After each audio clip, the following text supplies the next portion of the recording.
Greetings and salutations. This is Jason Silverain, and I welcome you to Nellis 9, a world on the rim.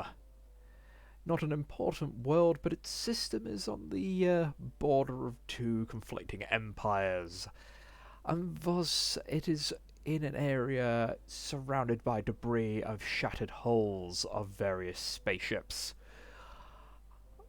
Its planet's resurface, well, having natives who are relatively, shall we say, technologically backward. The various escape pods of the abandoned crews have littered this world and thus brought modern and futuristic technologies across the planet.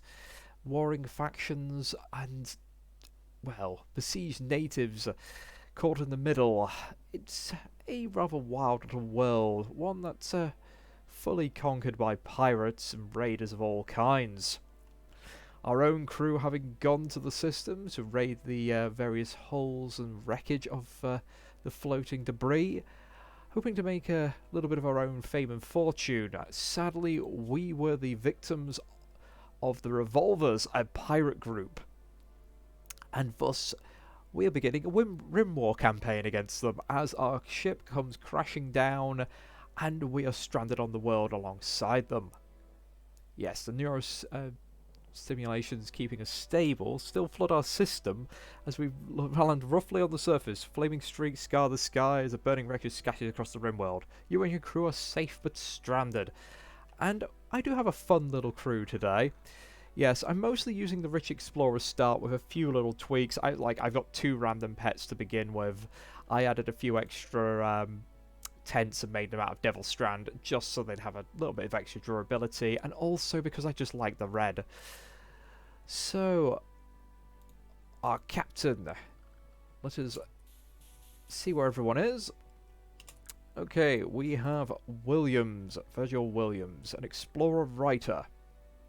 Quite the interesting fellow. He's pretty decent all round, fast learner, academic. So he's going to be pretty much the leader and medic of the group. Also, if you're wondering about this personality, it's a mod I've recently installed that gives everyone personalities, and depending on how their personalities mesh, it can affect the colony in different ways. I need to read through it more in detail, but it did seem interesting, and I always do like little Rimworld stories. I also have Magar, a former bartender, and now a companion on Williams' ship. She's pretty much the cook and social debut of our party. Weber is our military specialist and also mechanic. And we have Mod 5 and Mod 6, 2 robots of the Torsten models. These guys are actually Warforged, and the fun thing with Warforged is they don't need to eat or sleep, but keeping their mood up is a real pain because they will get tired, they will get uncomfortable, but they won't usually rest. So you've got people who don't need to eat, don't need to sleep, and who will work consistently, but keeping their moods up, so that's going to be a bit of a challenge, and hopefully they won't have any mental breaks. Yes, Model 5 is mostly focused in melee and construction and mining, being a mining and recovery droid. And Model 6 is a crafting droid, someone who was supposed to make everything out of the wreckage we recovered, but hopefully they will have just as much use here on the planet's surface with a dedicated miner and a dedicated crafter. So, interestingly, Mod 6 is creative and relies on his feelings. Extremely introspective person, annoyingly caring during his downtime, and methodical. Number 6 is a loyalist, relies on thinking, responsible and pragmatic. Who is a troubleshooter, relies on thinking. Innovative. Yes, I just let it randomly pick me some personalities. It looks like for the most part we have a thinking and feeling crew. So we've got a nice mix, so not completely in harmony, but not going to murder each other either. I mean, there is actually benefits to having a group that just really don't get along, surprisingly. So, we're near a dirt road. We're in a quite a large map. Well, there's the ancient danger. And, well, wait. We have a horde of guinea pigs down here. I don't think we've really got many natural resources to work with. Unless you count fortress turtles as resources. I don't really have anything other than a charged rifle and a gauze rifle. So we're not going to be taking those down. No, we do have many pigs. So I'm going to take a little time to figure out where we're going to set up. And I'll rejoin you shortly. Welcome back. I apologise for the somewhat garish fertility display, but it's the only way I can actually really see my layout due to the very colourful mods I've got for adding all the extra plants in. Now, I am planning on setting up down here for the main rooms, 2 small rooms for our robotic companions. However, they probably won't use them, but it's nice to give them a room regardless. Here we've got the geothermal generator, will be turned into battery power. I feel like I've got the sizes wrong here. I've tried checking, but I've got this nagging feeling that's not going to be big enough. But we'll see. We'll see. Fingers crossed. This is going to be our farm and, well, hopefully power source as well. Again, I feel like I've miscounted on the size of the wind turbines here. I might be using the old ones, and I did put in some designs for putting down solar panels as well to get this nice little feature. I suspect it's all going to go to hell when I actually start building things. Well, I'm going to make a freezer just up here, a side room for butchering, and the kitchen will go here. This is going to be a split rec room, dining room. They'll probably grow and change, but that's just what we want to work with from the beginning. So, well, I better get on with this. There's not really much going to be happening, I imagine, in the first day, other than running around and gathering. So I'm going to skip ahead again, and I will see you in a little bit. Welcome back. Now, things have been a little interesting. There's been several little developments that I was not expecting. Williams and McGurr have actually become a couple. It seems adversity has brought them together. And Weber decided to have a bit of fun, and when making her chair of excellent quality, which I'm very surprised at, she's made it have a little bit of a, what she's called intestine, so maybe she felt a bit lovesick. It's like, blah, will you two get a room? Yes. Williams is snuggling up against McGuire. A turnip in the lower part of the image represents the artist's fellowship. Romantic style of the centre scene clashes with complex and realistic depiction of the background. Ah, Rimworld makes me giggle sometimes. This is one of those little stories I could not have imagined happening on the very first day. And the Mod 6 and Mod 5 have both been actually teasing Weber and trying to chat her up, which is weird because the Warforged are usually asexual. Maybe that's just one of those quirky side effects of some of the mods I've put in there. Maybe I should have made them completely indifferent. Again, I think when they were made, because I just used default ones, and yeah, the sex is bisexual. Oh, that should be fun. That should be very fun. Yes, I thought I'd give them both desensitized as well, because they're supposed to be robots, it makes sense. And since Mod 5's a combat robot, he got tough, and Mod 6 is, well, neat, because he's supposed to be cleaning. How clean they'll be, I don't know. It's I've been trying to figure out the ideal manual priority, but it always takes a while before I tweak this correctly. Again, I'm rather pleased how fast the colony's growing.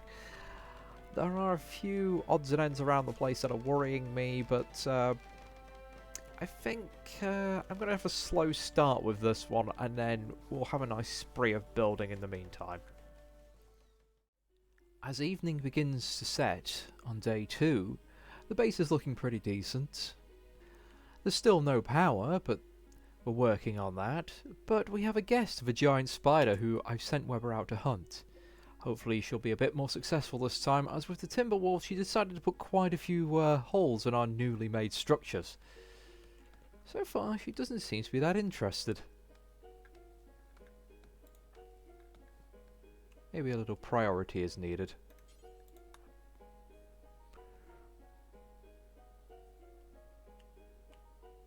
Thankfully, the spiders themselves seem to be quite uninterested in most of our colonists, and also most of the animals in general. We've got quite a few little adorable little fuzzies around the place, but we also have a large amount of wild boar. Now, this could turn into a mild disaster if Weber's shots go astray. Oh, and there's another spider just here, with many cocoons.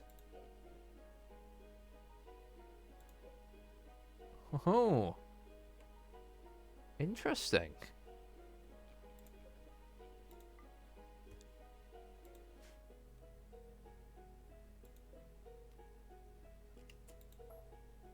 Well, let's cancel that hunt and instead get our hands on that spider silk. Spiders could be a problem, but right now they could be a good solution to our lack of cloth and keep some of the more hostile creatures at bay. But that's quite a trek. I wonder if we've got any more unexpected guests. The fortress turtle, however, is making me very worried.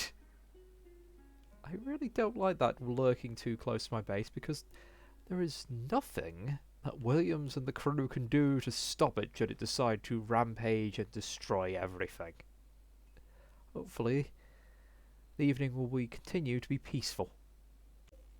Well, I wasn't expecting this. We have a breeding pair of fortress turtles.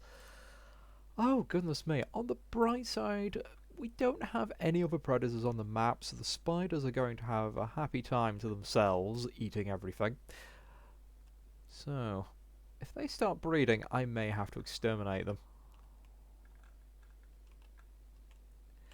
I'm still quite happy that Williams and Maguire have become quite the lovely couple on the first day, though their hair vanishes at night. Maybe they have wigs! Take them off when they go to sleep. But so far, Mod 5 and Mod 6 have been working through the evening. And the Warforged are just, I think, a brilliant way to have intelligent AI in your game if you want them early and you don't have to worry about recharging and the like. You don't need to eat, don't need to sleep, but they still have mental requirements. Again, it's a very interesting playstyle. As we reach day 3, the wood shortage has actually been cleared up, thankfully, thanks to the hard efforts of Mod 5 and 6 through the evening. However, we do have new problems. As you can see, the wind turbine really isn't generating much power. It's very unreliable at the moment. So we really need to get on with the research. So Williams is having his desk moved into the kitchen for now, which will need cleaning and a bit of a light source, but we need that solar power, if just to power the coolers. Thankfully we do have enough food for the meantime, and the simple meals should last just long enough for everyone to have some food.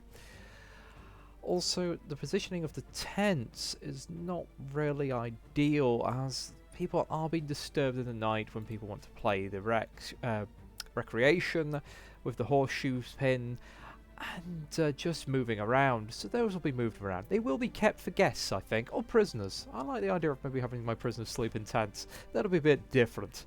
I've never used the tents before, so this will be fun. But the colony is somewhat thriving.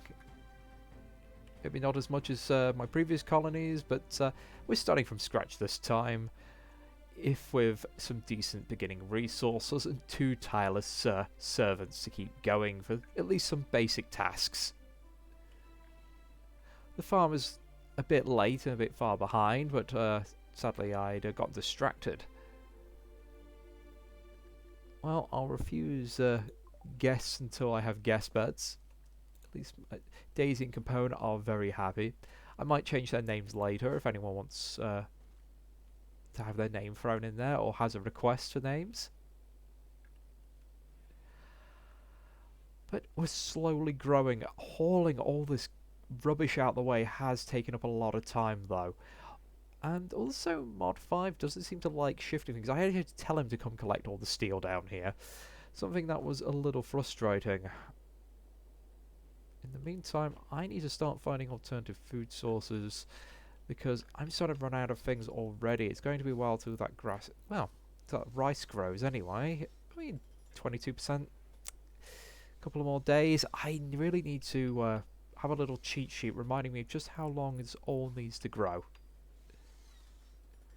As you can see, we've finally got the floor in. That was very costly and wanted steel, but the cleanliness will be worth it in the end, I think. Getting rid of that early chance of food poisoning, that will be very important for the safety and general day-to-day life of our colony. Only 3 of our colonists need to eat, but if any of them get incapacitated, that is quite a problem right now.